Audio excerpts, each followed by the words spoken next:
And let's go ahead and start with prayer. So let's just take a moment to relax in your seat wherever you are and take a nice breath in and just become really aware of your surroundings and very present to this time and space. And then with another breath in, gently allow all of the thinking in the head space to kind of fall down into the heart space and just take a moment. As we see this class moving forward with ease and grace, we see ourselves opening to understanding that comes from inside us and from others.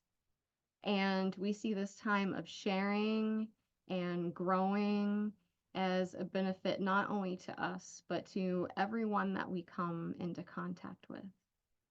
And we breathe into the space of openness and allowing and sharing and growth and seeing some holy moments in our lives. Thank you, God. Amen. All right. So again, this is the first session. We're going to go over the prologue and part 1 of the Holy Moments book.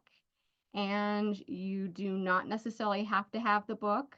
But as I said before, a couple of you came into the room. When I send out the email, each email every day has a section of the book in it. I did not get the email list in time to do the whole first part and give you every section. So I just sent out a couple. However, even if you don't have the book or you don't have time to read, if you just watch the daily videos, almost the entire section is covered in the videos, and it's Matthew Kelly reading those sections. So each day, if you're on the email list, you'll get one, and if you watch those, you'll have most of the book. And we're going to start off today with the prologue. And I don't know how many people were able to read the prologue. If I just see your hand. It's an incredible story, is it not? Yes. So I was hooked from the moment that I read this prologue. And I love the whole story of the monks and the abbot and the monastery. And I would like you to, especially in case we have some small group stuff, it's great to have like a pen or a pencil and some paper. In case I ask a question, the best part of this is if you go off somewhere into another room, you can jot the question down so you don't forget what you're supposed to be talking about when you get there. And you'll have just some space to jot some notes to yourself before you would share out with us. And also, please feel free at any time and any session to write in the chat as well. So you can respond in the chat as well as responding out loud. At the bottom of page 1, Matthew Kelly writes in the story that people come to visit this little monastery because of these joy-filled monks that live there. And they come with some questions. They seek answers to the same questions all the time. And they have something to do with, what should I do with my life? Or am I wasting my one short life somehow? Or where do I find meaning? How do I get the most out of life? So I'd like you to start by just reflecting about that question. How do you get the most out of life? If you had one piece of advice that you have gotten, one thing you've received, one piece of wisdom, whether it was from another person or from inside of you, that really changed your life about how you get the most out of life, what is it for you? And you can jot that down. You can write it in the chat. Lynn, did you want to start us off here? I think I saw your hands. For me, it's relationships and connecting to family and other people, in our congregation, or people just, at Walmart. Or it's not always easy for me to do, but I know when it happens, it opens me up. It's a good feeling. So for me, relationships are very important. They give me a lot of joy. Thanks, Lynn, and that connection, bringing everyone together in the connection. Yes. Anyone else want to share some piece of wisdom? Bobby? My first thought was removing negative thoughts, because try as we might to have positive thoughts all day long, negative thoughts can creep in. And quickly identifying them and removing them and pushing them away. Sometimes we need to evaluate them and stay with them a moment, but know that negative thoughts are on their way out. That's what it does for me. Thank you. Anyone else? How do you get the most out of life? One piece of wisdom that's changed your life. Leslie Porter.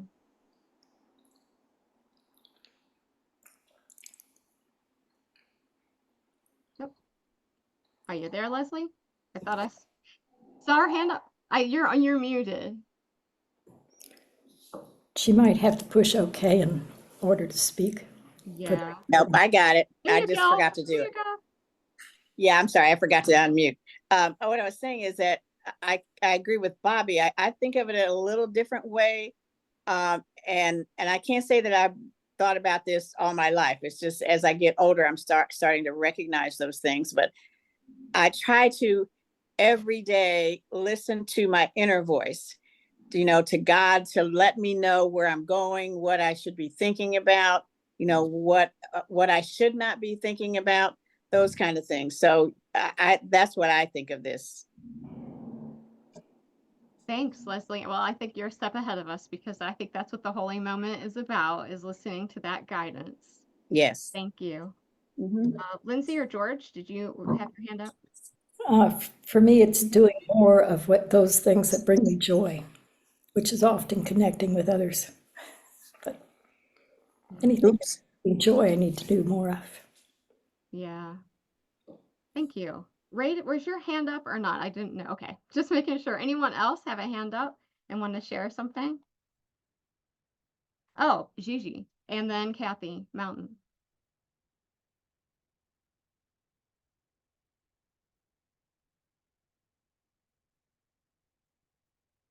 Gigi, you're going to unmute yourself? Yeah, trying. Nope, we can't hear you yet.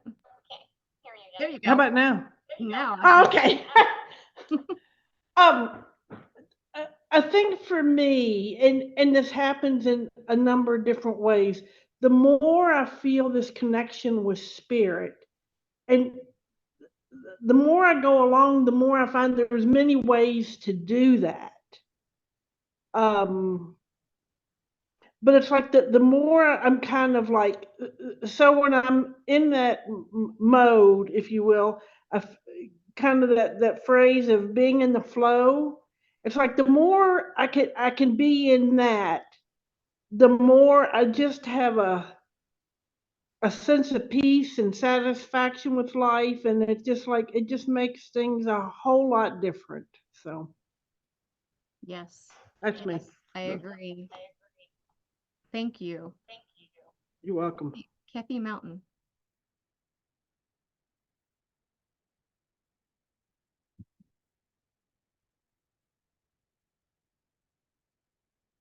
Oh, there you go.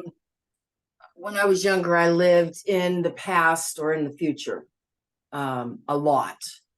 And what really changed me was I read a book, Power of Now, and that when we live in the moment, because it really is the only moment we have, and just appreciate everything in it, because life can change in an instant to something really bad or something you don't like. So I just try to make the most in every moment. Thank you. Yeah, I love it. Anyone else before we go on? I think these are great because being in the flow and feeling connection with others, feeling joy, staying away from negative thoughts, being in the present, this is all seeking guidance, divine guidance, that this is all part of what the Holy Moments book is about. And the reason we would study it is not because any of this is new, but it's because we want more of it in our lives. And so being here together in this study is hopefully going to encourage us to do all of these things more often and to create a bigger, more expansive consciousness for it so that it becomes easier and more natural and just happens on its own, and trying to spend this time way more than we are now. So I would hope that would be why you would be here studying this. It's not new, but it is powerful. So in this little story, I'm going to summarize because the story is kind of long and I'd like to get to some more things. So I just kind of want to talk about it. I'm going to give some highlights in case somebody has not read it. And so what happens is, over time, this monastery that was giving out all this wonderful wisdom to people who would come asking such questions, some time went by and it changed, and the monks became jealous of one another. They started to argue and gossip about each other. They started to compare each other, maybe to the new younger monk. They weren't very happy. And the visitors started to see that they were losing their joy. And over time, the monks were impatient with the visitors that came. And so there were fewer visitors. They just kind of stopped coming altogether. And so the abbot that was there became curious about why all this was happening. And he decides to visit the hermit that lives up in the mountains. So I'm not sure if you're catching on to this, at least metaphorically. This story can be read metaphysically as well as metaphorically. And if you can pick up a couple things, a mountain is always a sure sign of going to a higher state of consciousness, going for inner guidance to ask questions. And the abbot stands for the part of us, or the thought in us that is willing to seek answers in a higher state of consciousness. So he takes off, and one thing that struck me is, on his way, as soon as he starts off into this wilderness journey, he starts to feel hope rising in him, just going to that higher consciousness and seeking internal truth for himself from the hermit inside, that divine knowing inside. And he's in the wilderness, and he's not afraid of the wilderness and the animals, but he's afraid of a life without meaning. That struck me too. To be afraid of a life that's meaningless was a bigger thing to him than fearing death by any of the elements. And he gets there and he greets his old friend, the hermit, and he says, "I've got something to ask you." And the hermit says, "Yes, but before that, I want you to see something. I want you to go somewhere." And so they take this 15-minute walk deeper into the woods, and they reach a lake. And so I'm on page 6 at this point. If you have your book, the first full paragraph, when the hermit sat on the large boulder, on page 6. Is there someone who has a book that can just read to the end of the page? And I know the sentence starts, but we'll just read to like from the hermit all the way down to the last period on the page. Is there someone who'd like to read? Thanks, Dot.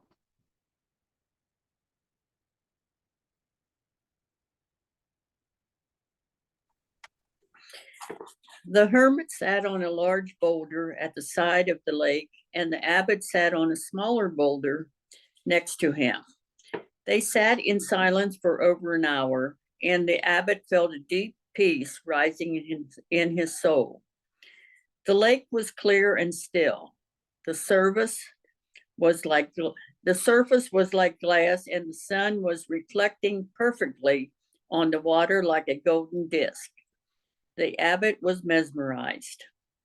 When the sun had reached its pinnacle, the hermit began to speak. "A still pond reflects the sun perfectly. God is the sun. You are the lake. When your soul is still and clear, you reflect the truth, beauty, and goodness of God to everyone you encounter. As the day goes on, the wind will pick up, the lake will be full of ripples, and you will barely be able to see the sun's reflection in the water." Want me to keep going? That's good there. So thank you very much. What do you think this means? Why does the hermit take the abbot there and make him sit there and tell him this before he will even hear his question? He wouldn't even let him ask the question. Why do you think he does this? Any ideas? Kim?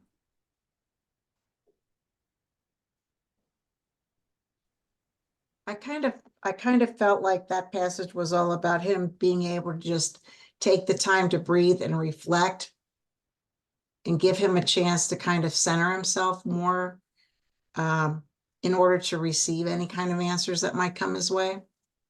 Right. So what is that directing us to do when we're in internal conflict of some sort, like the abbot and the monks are? I think that's that pause, pray, proceed. Rev Kath, Yes. that's what that is. So I thought, number one, this is a beautiful way to put it. Number two, you might be encountering some traditional language in this book.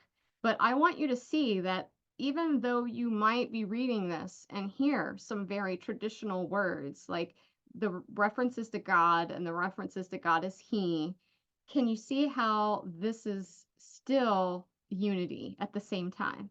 So it wasn't written by a Unity guy. It was written by a Catholic guy using Catholic language. But these are spiritual truths that we practice. And so along the way, we'll be unitizing some of the verbiage.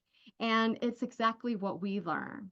And so I love that connection because that's what unity is. Unity is finding the heart of all different paths, all different spiritualities, and finding the truth at the center of it and how they're related.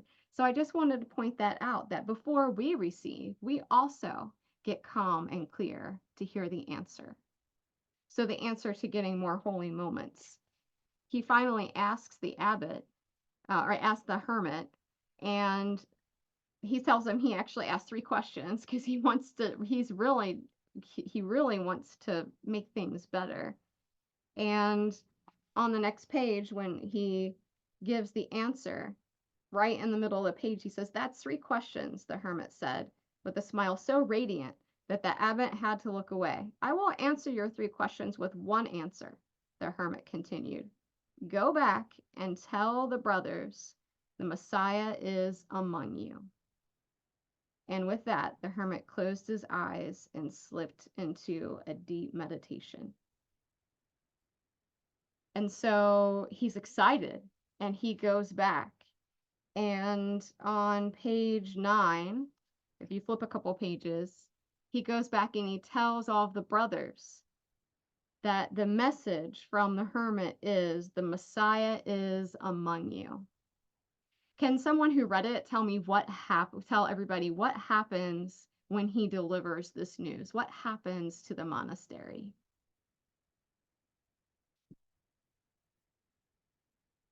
Anyone remember? Oh, I got Kim or Dot. Is there somebody else? I thought I saw another hand. You're pointing. Kim's pointing, but I don't know who you're pointing to. Oh, Leslie. Why don't you go ahead and go?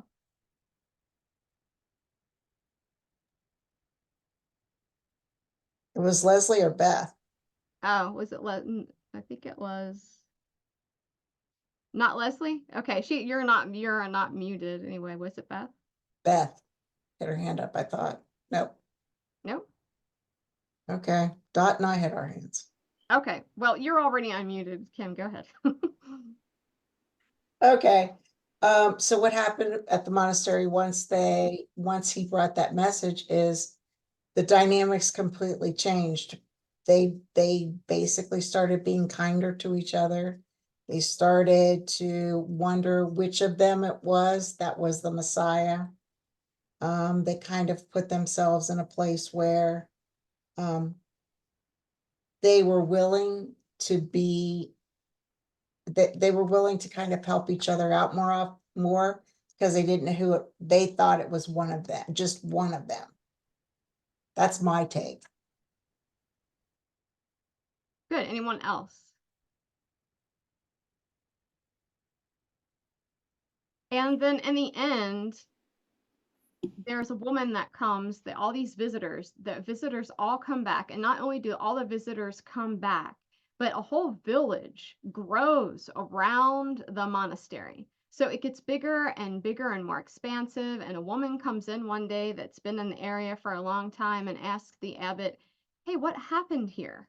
I mean, this place is completely transformed. And the abbot says, no, it's not. The place is exactly the same. The abbots have changed. I mean, all the monks have changed. And she asked why or how that happened. And he said, well, we just all started treating every single person that we meet like their God, basically. So they started seeing every single person they met like the Messiah, every single person. And the words that he uses is treat every person you meet like the second coming of Jesus in disguise. And in unity, we wouldn't say the second coming because we know that we all are God inside. Yes, we all are the Christ. We are the oneness. And so, what if we treated everyone like they were God? How would your life change if you started treating every single person that you met like the God that they are? When we say namaste, I see the God image in you. I see the Christ in you. I see the Buddha nature in you. How would life change? Think about your relationships and your work or volunteerism or your family or what about just day to day? Like, matching socks with the laundry to seeing somebody at Walmart to, somebody in traffic. Every single thing you do, if you actually lived that out, not just knowing it up here because that's a concept that we have, but actually living it out, how does that change things in your life?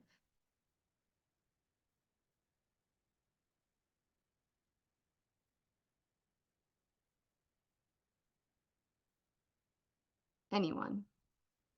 Kathy Mountain, thank you.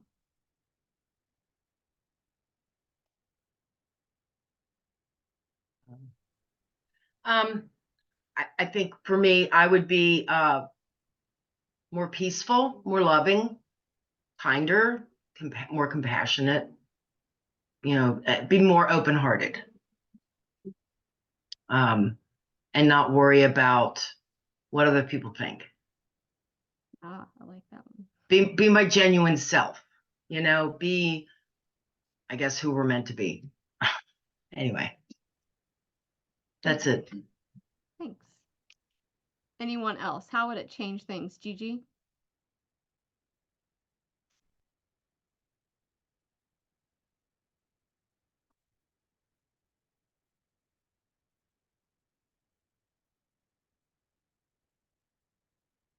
You can't find your unmute? It's not working. The button's not working. There you go.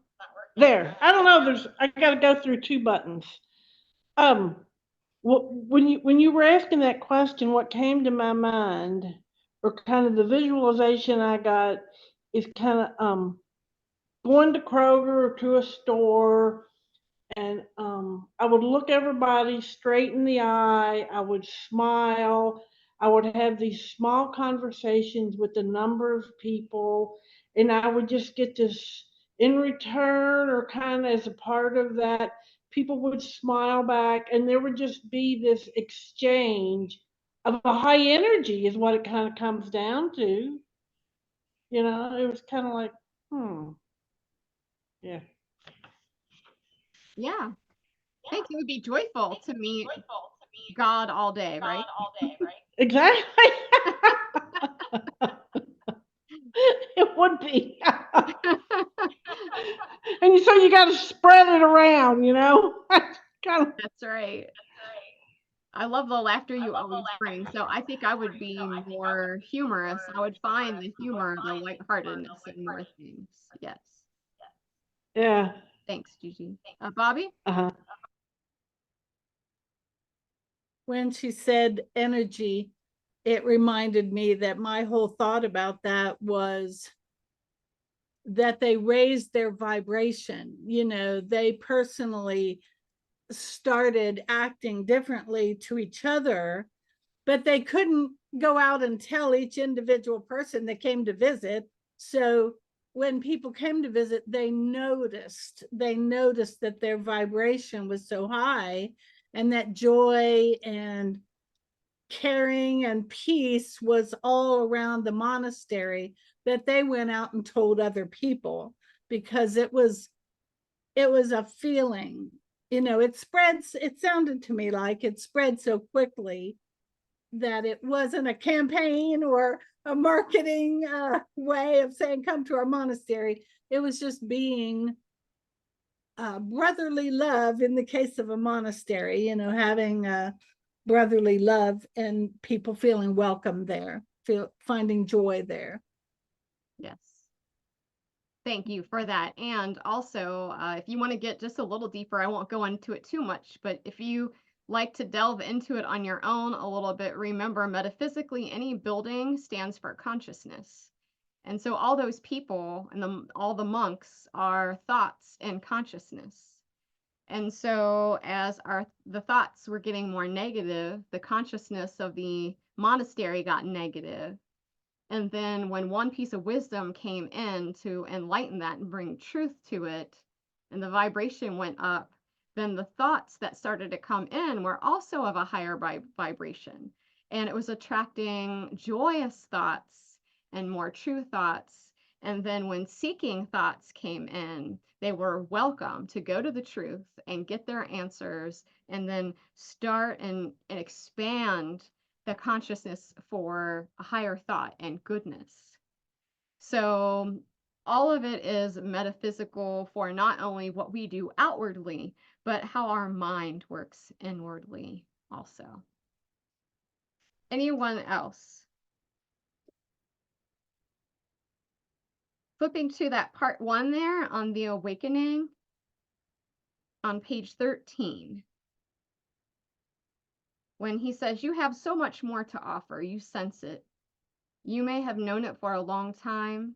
It's a truth that lingers, waiting patiently for us to pay attention to it. It's a soul sense.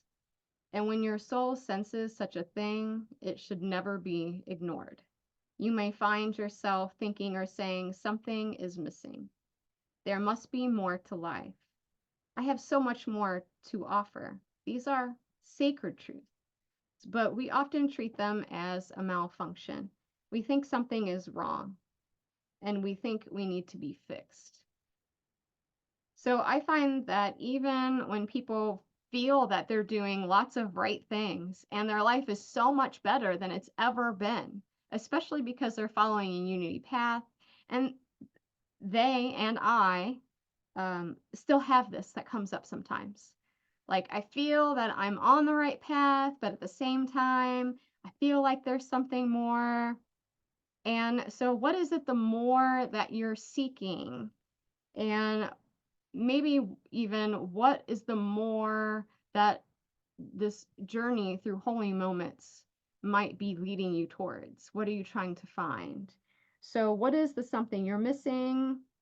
What is the more? What is the feeling there? What is the experience that you might be having? Maybe it's now, maybe it's something that you've had in the past, where you felt this way in the past.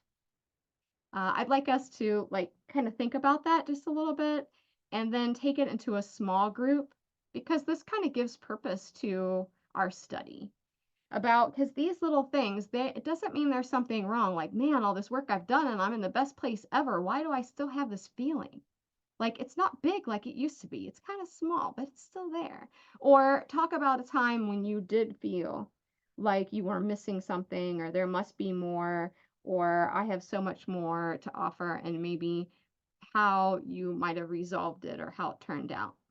So in the small group, we're going to talk about our experience with this, how we're feeling this now, how this journey might be helpful to these feelings, or maybe a past experience. Are there questions about what we're going to talk about? And then if we could make sure that we have a little bit of a time limit to where we're going, maybe when you get into your breakout room, it would be really nice if one person can make sure that we only take about a minute or two per person, so that everyone has a chance to talk. Because I think I'm only going to give you about 5 minutes to kind of talk about, like, why are we here for this journey, and what are these things that are kind of welling up in us. So if you can pick one, that'd be great. All right. All right. I'll see you back in 5.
Are we the only ones coming back? It looks like it. Sometimes it takes like a minute or two to get everybody back, especially in a big group. There we go. I hope we got to meet somebody or see somebody. It's a big group, so. Yeah.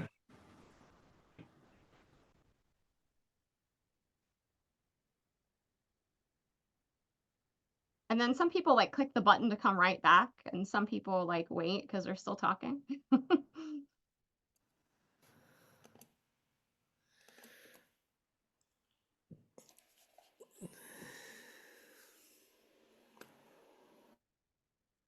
All right. Looks like we're almost all back. I always say I don't think I lost anyone, but I think we actually did lose somebody who's coming back in.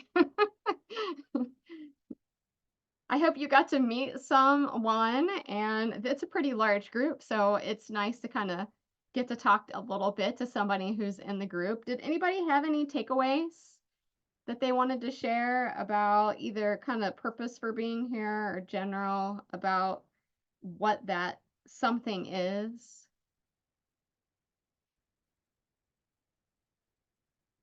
Beth? Elle? Yeah.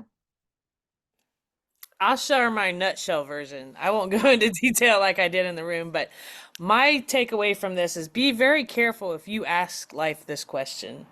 Because I asked it about 6 or 7 weeks ago and it became abundantly clear. I got a new job and now life went from boring, what is all this time on my hands, to now I'm full blown seeing so many people in the day with my new job and with work that there's so many holy moments. It's just, it's exhausting. It's blowing my mind.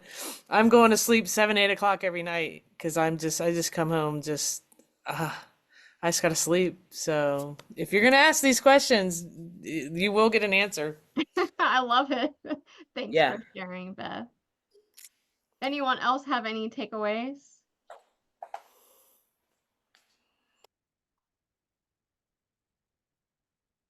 I think the one big thing for me is that usually that this sense he's saying that in the book that it's a right thing. It's nothing that needs to be fixed. We're not malfunctioning actually. That we're being called into our wholeness. And so it's a part of us that's looking to expand, to be in community with others. Sometimes it's love looking to reach out and find connection, and also following that sense of longing that brings us into our purpose, which is to expand and to give. And that holy moments is a way to find that it's not the type of hole that needs to be filled by something that's missing, that's an empty part of us, or it's something that's not enough in us that needs to be filled. Although he talks about the bottom of page 14 that sometimes we have these cravings and we foolishly try to fill them in meaningless ways that leaves us exhausted and dissatisfied and hungrier, and that these cravings are really just testifying in our hearts that we were created for more. And so they're leading us to participate in the holy moment. They're leading us to look for our oneness and to have experiences where we go to the mountaintop, we look inside and we have moments of quiet. And so these things are all calling us forward. And he tells a little story about how Michelangelo on the top of 15, that he has like the greatest thing. Michelangelo was like in his 80s and he was like one of the greatest artists to ever live. Can somebody just read that top paragraph, what Michelangelo says, and on the top of 15? I think it's just mind-blowing to think. Does anybody have their book? Oh, Bobby Harris, thank you. Toward the end of his life, Michelangelo observed, "I regret that I have done so little for my eternal soul, and that I am but beginning to learn the alphabet of my craft." He was 88 years old and indisputably a genius who had lived a life of astonishing worldly accomplishment. But what was his regret? Care of the soul. thoughts on that one?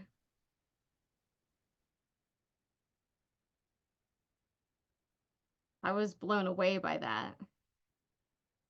And even if you don't think he was caring for his soul, the idea that it never completely goes away, because the idea is that we're always being called forth. We're always, there's that inner part of us, our divinity is always going to call us to expand. Just like the universe is constantly expanding, we are a part of that universe, that energy that is constantly expanding.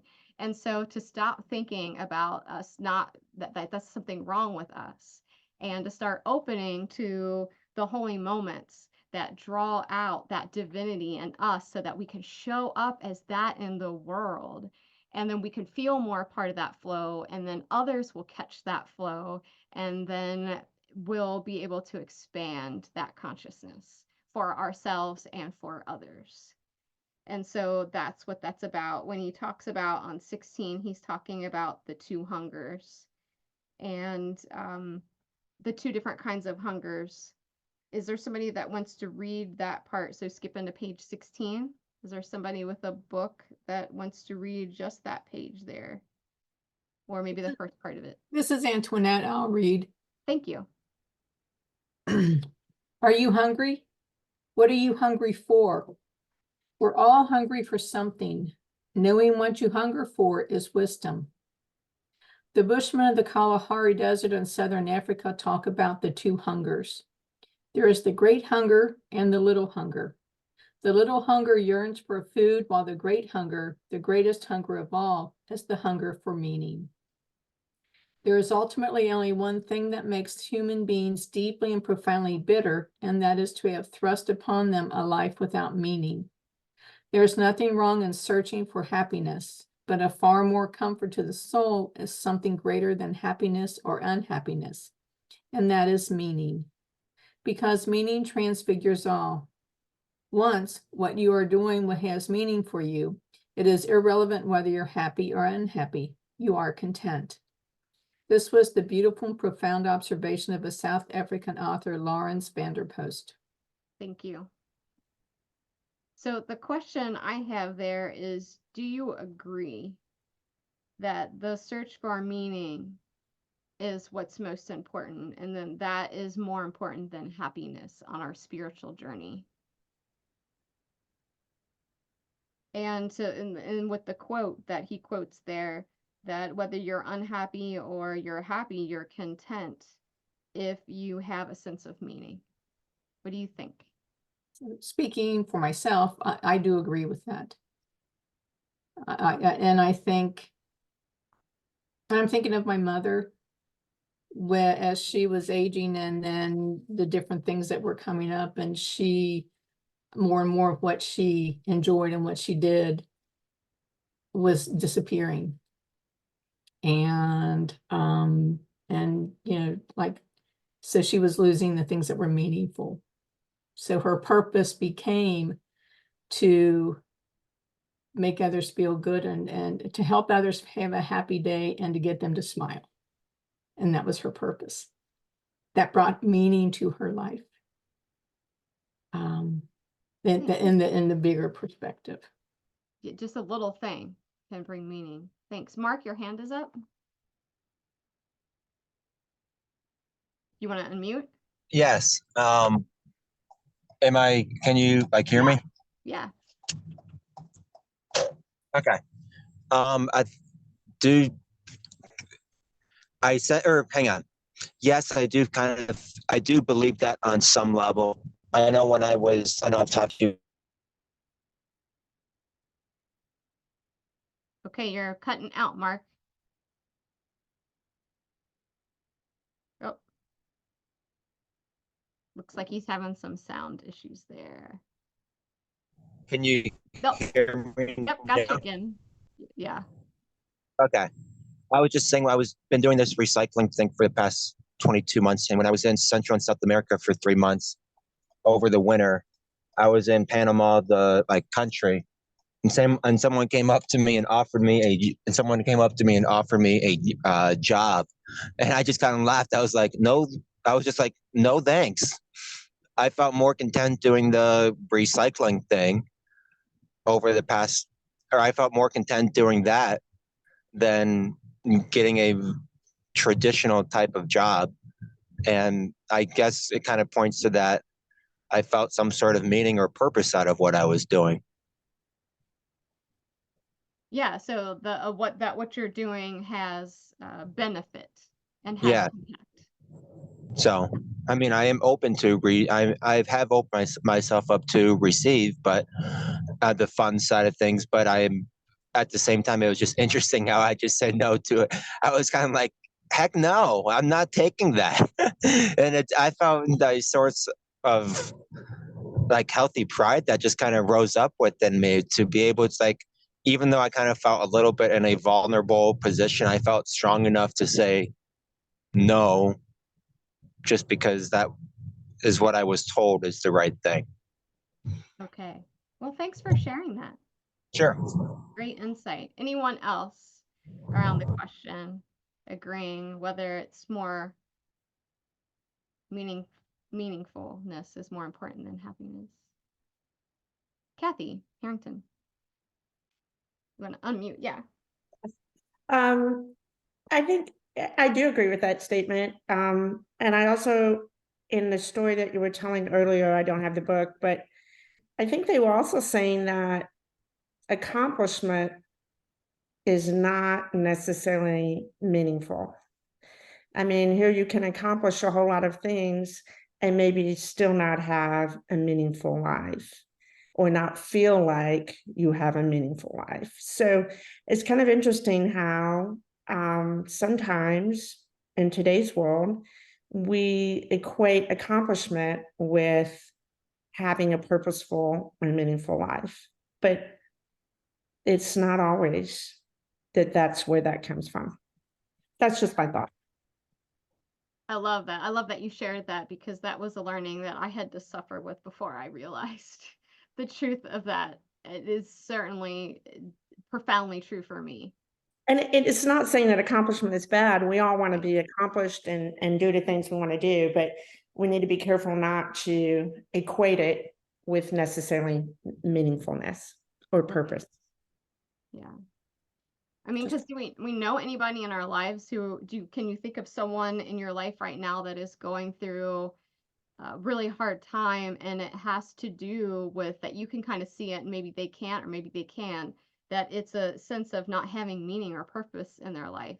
And they feel kind of lost because of it. Or maybe you've been at that point somewhere in your life where having a direction gives a sense of hope. And so that direction spiritually, that is calling us to our wholeness also. So the meaning calls us to our wholeness, our oneness. And this is about our spiritual oneness and knowing our inner divinity. And so that meaning or that purpose, whatever that is, somehow helps connect or at least start to direct us towards that. And the second piece of it here is using the holy moment to look towards the inner guidance. So not just to have the direction, but now that we have the direction and we follow that meaning, or we can change it, changes as it goes. It's a fluid path. But now we're also, once we have that direction, going to stay open to being guided to choose the holy moment. So on the bottom of 18, it starts the next section. In this section, a moment of clarity, he talks about a moment that he had when he realized this holy moment thing, that some moments are holy and some moments are unholy, and our choice can guide us in either direction. And he talks about a spiritual mentor that he had that really just encouraged him to read spiritual books, and he listened to him instead of always advising him. He just kind of he said he watched me wrestle with God. So in other words, he just allowed Matthew to kind of be himself and question things and work it out. And in the end of it, he came to the idea that some moments are holy and some moments are unholy, and our choice is what makes them one way or the other. Now, my next part, the question that I have is I want to read on 20. because some of the language I said is a little more traditional.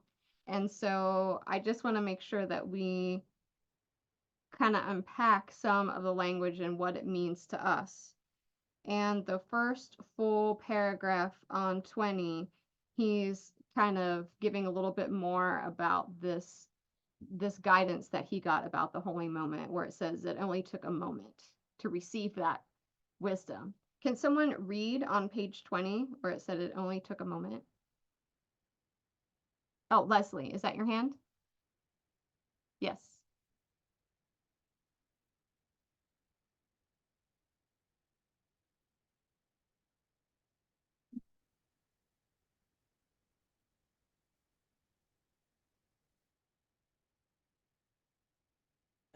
Can you hear me now?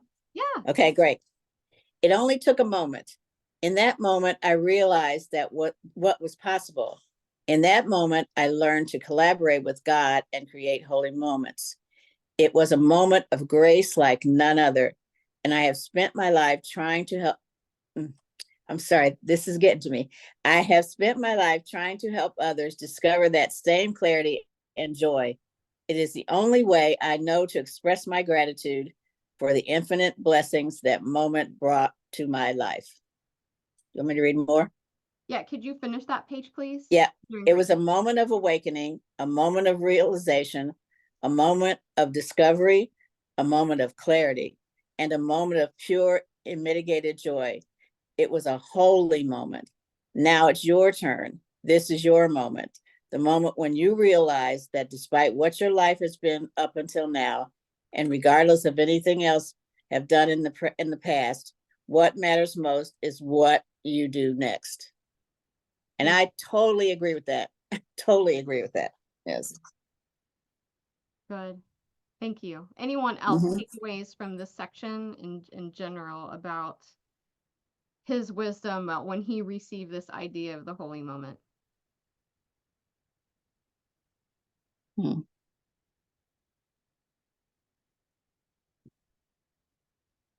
Beth, Vaughn.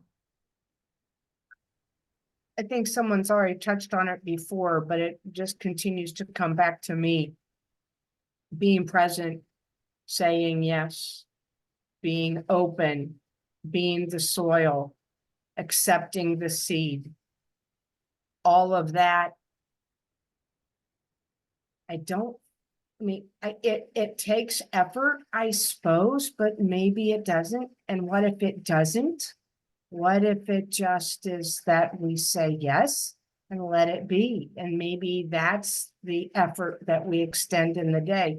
And by doing so, then we open ourselves to the flow, and it's in that place of the flow. And somebody else has talked about that today. It's in that presence of flow that we can be used, and to be that space, to be the channel, to be the chalice, to be open to whatever it is that is coming our way. Thank you. Yes, I love the yes. I love the idea of just being open. So what I was really hearing you say, Beth, what I really took in was like the sense of allowing and willingness. So some of the key parts of here is just being allowing and opening to following whatever that is, or even just being in the now moment, being in the present moment, because the only place we can meet the divine is in the present moment. So I heard in that all the very allowing and openness, and maybe that's not, even though that's a natural state, it might not be very much of a habit. It might not be what we normally do. So part of it might be just being open and allowing and giving the yes.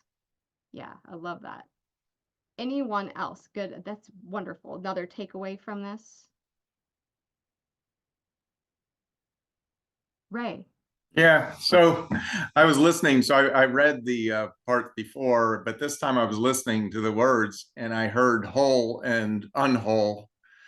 And I was thinking about being complete, or feel that feeling of being complete, and how differently you are in the moment when you're feeling complete.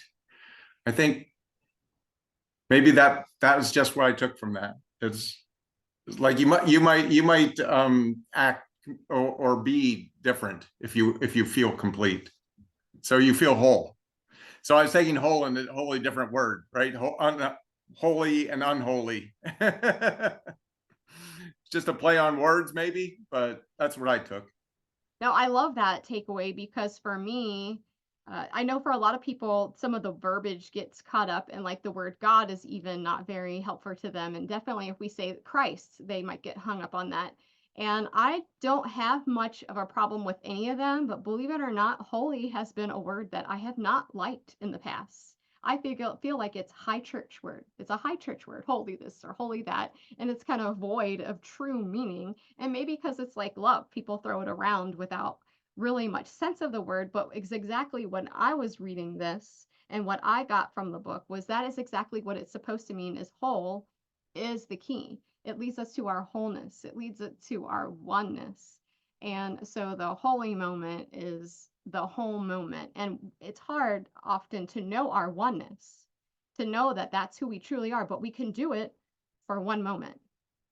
And all it takes is one moment over time, building and then 2 moments and then 4 moments and then really opening and that allowing space for that one moment to become more eventually so that we have an experience of our wholeness, our completeness, our divinity. Yeah, I love it. Thank you. Did I see another hand? I thought I saw another one, but people are moving too. So sometimes I'm not sure if it's a hand or it's like a hey. All right. I just wanted to just make sure that before you left this part, because he also uses it in the definition. When Matthew Kelly says, in that moment, I learned to collaborate with God and create holy moments. And in unity, we see ourselves as one with God. And some people might even see this as separation language to say that we're collaborating with God when we're always one in God. And so I was wondering, what does that mean personally to you to say that you're collaborating with God to create a holy moment? What does that collaboration really mean?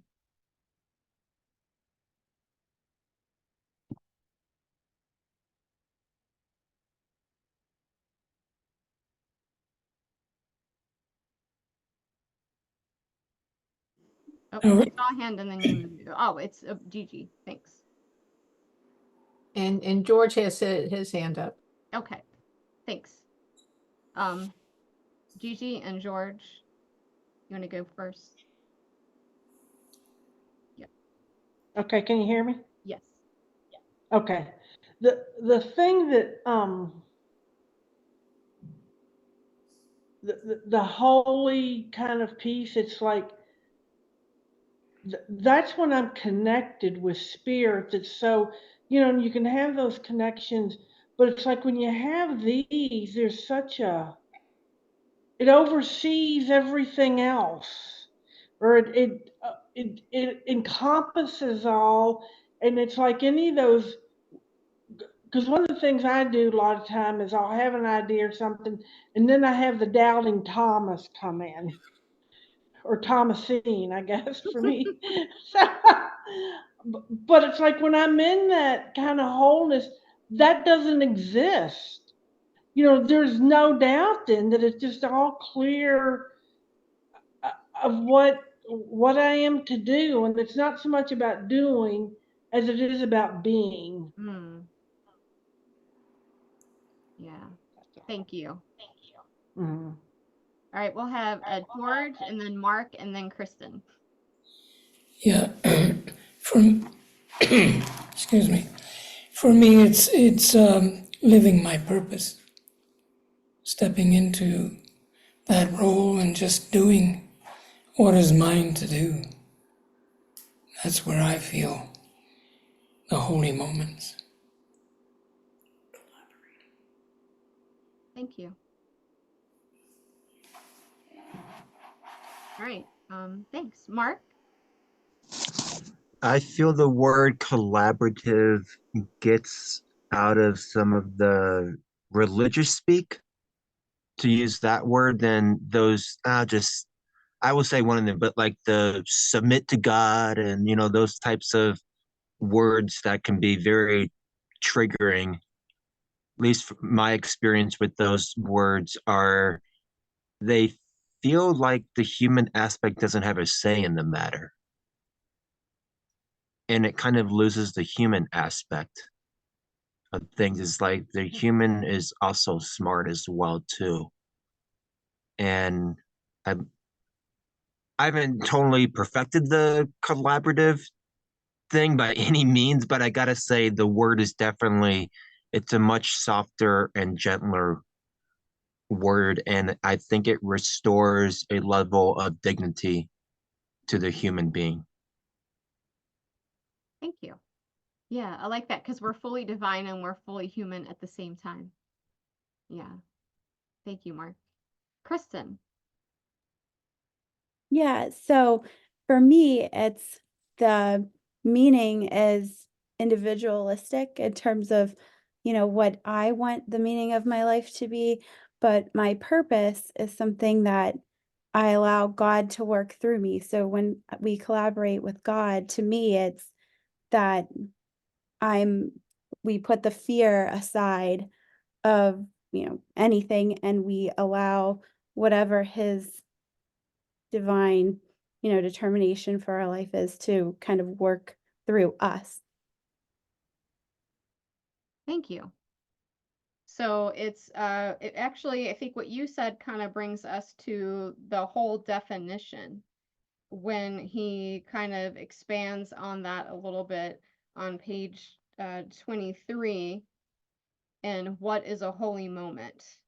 And so he gives a little bit more of that. So does someone want to read, if you have a book, under what is a holy moment, and just read there's 3 paragraphs there. There's not a complete paragraph at the bottom, but I don't know if somebody can do the 3 paragraphs at the top there. What is a holy moment? Lynn? Go ahead, Lynn. What is a holy moment? We have established that some holy moments, I'm sorry, let me start over. We have established that some moments are holy, some moments are unholy, and our choices can guide a moment in either direction. We have established that our ability to guide moments toward what is holy demonstrates that each and every human act contains profound meaning. Now, let us explore exactly how our choices can guide a moment, for this is the essence of collaborating with God to create holy moments. The crucial question is, what is a holy moment? A holy moment is a single moment in which you open yourself to God. You make yourself available to Him. You set aside personal preferences and self-interest, and for one moment, you do what you prayerfully believe God is calling you to do. Thank you. Beautiful. And so whether you take a more oneness approach to your language and you just want to change him back into God, some people just want to change it into her, and some people are very happy with the him there. So whatever it is, however you translate this, I like to see it as one with, and instead of, to make yourself available to. That's the way kind of I see it, is that and it is very personal how you would translate that. For me, it is part of the wholeness. It's making myself available means I'm open and allowing and willing, and I see that it's possible. So if I can't not only be open and willing, but I see that it's possible because of God is I am and oneness. If I can't see that, then I can't make myself available. And so I was just wondering what other people might be pulling out of this. That was the part that I kind of focused on. But there's way more to this than that. So is there anything else that you get about the holy moment that informs how to make holy moments and allow them in your life from this fuller definition? Somebody have something to say? Something that's, yes, Kathleen? You know, one of the things I like to do in the morning is before my day gets started, I look at myself in the mirror, I look in my eyes, which to me is a mirror to my soul. And I say, what can I do for you today? And that's really it. It seems very simple. And after that, I pretty much just, am willing to see what crops up today. So, and so that to me, that the line, you make yourself available to him. And I guess that's my intention in doing it. So. I love that, Kathleen. That is so simple yet so profoundly useful. Yeah. Thank you. And it works. Thank you. Thank Anyone you. else? Something that we pulled out that makes this more useful, something that stuck out to you, or maybe a question you have, any of those things.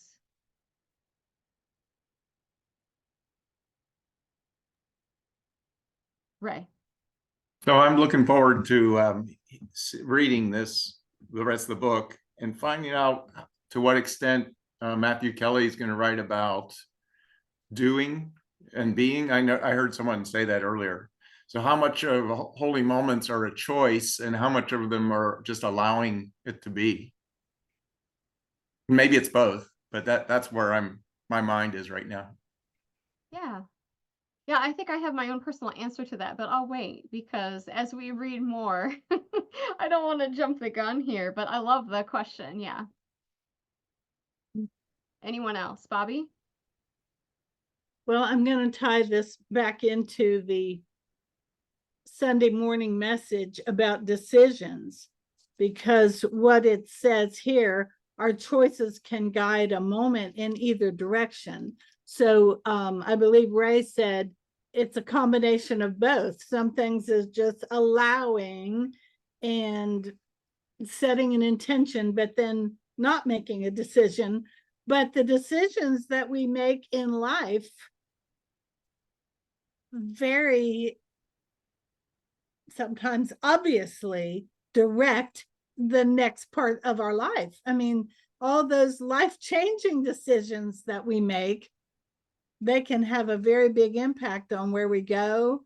And then unmaking that decision or changing that decision can be really big. So I've had jobs where my job was making a lot of decisions, and that's what I was, the decision maker. So those decisions, sometimes they're very, very important in life. But I agree that these holy moments are a combination of just allowing, letting go, and, thinking of it as this or something better. But then, when we're faced with decisions, we may have to live with them for a long time. Thank you, Bobby. Anyone else?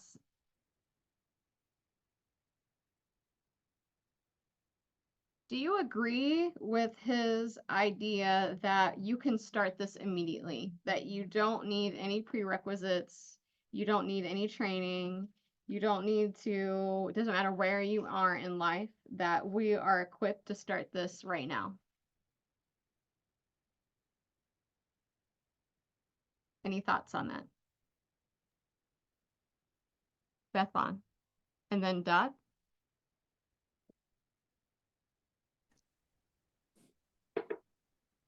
Me or somebody else? I was gonna say Go ahead and Beth go, and Dot. then you. Yeah. Go ahead and go, Dot. I totally just drew a full blank on what I Okay. was going to say. Okay. So please, I'll be right back with you. Okay, go ahead, Dot. I think we can be ready at any moment if we are aware of being aware of the potential of a holy moment. I think, like I said in our small group, my main problem is not being aware of being aware. And that's something I need to work on. But I think if we are aware of being aware, we can start the holy moments immediately. Thanks. Beth, did you get it yet, or are we? And then Gigi. I'll pass to Gigi. Thanks. Okay, Gigi.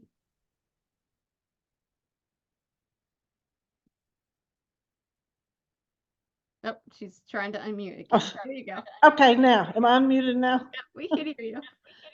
Okay. Well, what came to me when you were saying that, it's like, I think just by being here, we've already started. You know, I mean, because we've already said enough that it's like it's real clear. We've already started, and I think who was it that said, Ray, about part of it's just being and part of it's doing, and I think that's true, because sometimes I think we're called to do stuff. Another thing, just the being is all that's necessary, because then you get called on. You get called on, I love that. You do. Thank you. Okay. All right. Anyone? Was there someone else? Sandy. Yes, Terry. I think divine order brings us to this point in life and to make you aware so that you can make decisions from your past to now and to improve. Does that make sense? Yes. Yes. Divine order. Thinking Yeah, that yeah. It brings us to where we recognize this is where we need to be.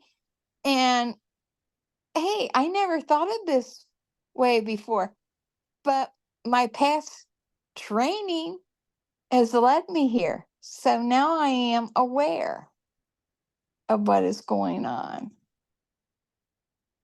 Oh, that's a good catch for you to know that. Thank you. That in any moment, whether what we've had in our past or not, all it takes is a moment and an intention to at least get started, right? Correct. And that is the order in it. We have to have the intention first. So yeah. Yeah, thanks, Terry. Oh, you're welcome. Anything else there?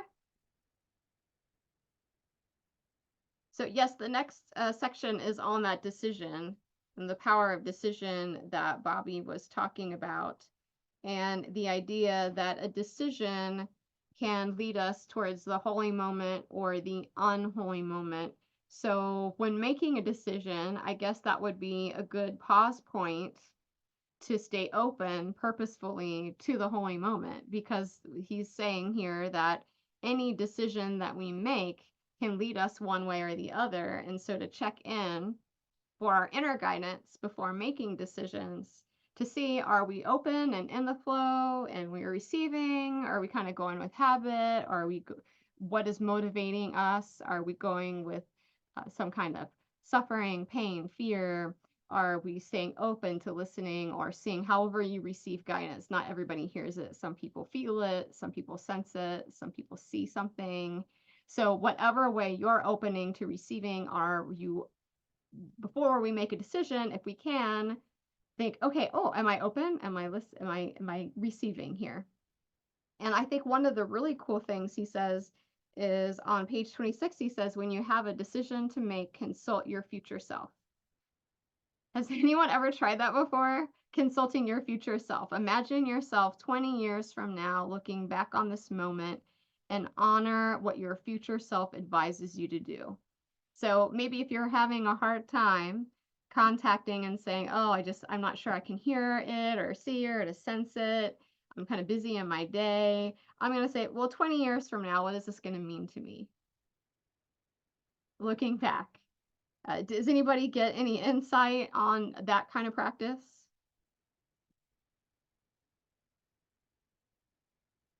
Kathy Mountain. I will get, actually, I have a rocking chair, a picture of a rocking chair. And I will look to thinking when I'm sitting in that chair, when I'm old, what will I regret? What will I wish I'd tried? And so, yeah, that's, I guess I'm, yeah, looking at the future self. And that does help because, you know, sometimes, you know, you don't take risks. And, you know, so when you think ahead, you know, would you feel bad that you hadn't taken that risk or you hadn't said this to someone or, you know, whatever. So yeah, I do that a lot. Yeah. My rocking chair. Thanks, Kathy. Kim, did you have something to add? I had a roommate in college who basically said, in 5 years, is it going to matter? And I think for me, that was a really important thing for me to recognize, especially as a college kid, but it has served me well to look ahead like that. To decide, am I going to get all wrapped up in this? Or does it really, is it just something I can get past? Yes, thank you. Hmm. Anyone else? I know for me, going back to the work thing that and the achievement thing that came up earlier, when I was really struggling with that, I did a lot of internal work on working too much. And for me, it's like, well, looking back, am I gonna really be happy that I did that extra hour of work that I probably didn't need to do, or that I spent it with my family and friends, or even my cat or my dog, or out in nature? If I looked back at this 5 years or 20 years from now, will I be happier to remember that moment that I spent connection with someone else or in nature, or that hour of work that I've totally forgotten about that really didn't matter in the first place? So not only for like those big things, like when something's going wrong, but also for the little things as well. When I look back over my life, what is going to seem like it was more fruitful and made me happier and in the flow and more joyous. So as we are starting to come to a close tonight, just knowing that I love at the very end, he says, God is never more than one choice away.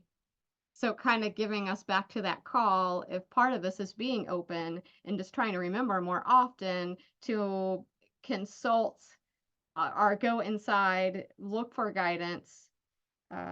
Maybe there's a holy moment you've already had that this week. Is there some time this week that you were open and you stopped, you paused, and you did what God actually was calling you to do? The smallest thing. What was your holy moment from this week? Can anybody share one?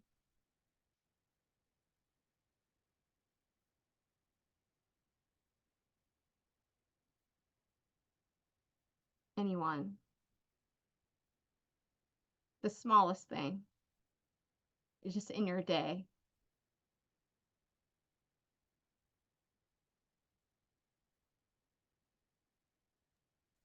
Fellowship at church on Sunday, watching everybody come together and talk to each other and socialize was wonderful. And it gave me a purpose of being there. Thank you, Harry. Don?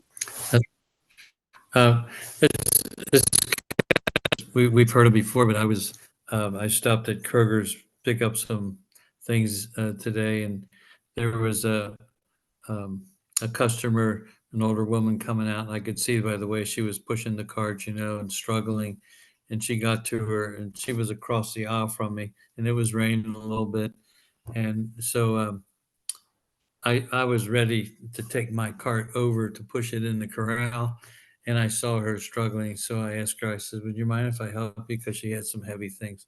So I unloaded her cart and put them in her car for her. Thank And you. Wonderful. little things make you feel so good. They do, I don't mean, they? it's just, we don't have to do them, it's one of those things, but when you get that nudge to do things, to do that extra effort to make someone's day a little bit more special. Yeah. Yeah, thank you. Anybody else want to share a holy moment from the day or this past week? Alicia. Did everybody hear me? Yeah. Okay. When I was I had acupuncture yesterday, and when I was leaving the hospital, I was starting to back my car out, then I realized that the man next to me had all his doors open and stuff, so I couldn't back out. But anyways, I rolled down my window and I was talking to him, and he goes, well, it's going to take me a few minutes to get all this in here. I just had a stroke and this and that. And I said, that's okay. Take as long as you want. And so it was just, and I said, I really like your truck. And it was just nice to have a kind of a positive conversation with him and just be there to listen. So sometimes I think when we're there to listen, that can be a holy moment. Thank you. Yes, I totally agree. Especially being a teacher, you're a teacher too, and just being there to listen to kids just anyone. Yeah. Anyone else a holy moment you'd like to share before we go? Gigi? Okay. Oh, my whole moment was I was debating about taking this class or not. And then it dawned on me, this book had been given to me. I had never read it. And it's like, you've been asked twice now, what does it take? So that was my holy moment. It's kind of like, Love it. Love it. Thank you, Gigi. yeah, it's like, do you need the feather or the 2x4? Go ahead, Mark.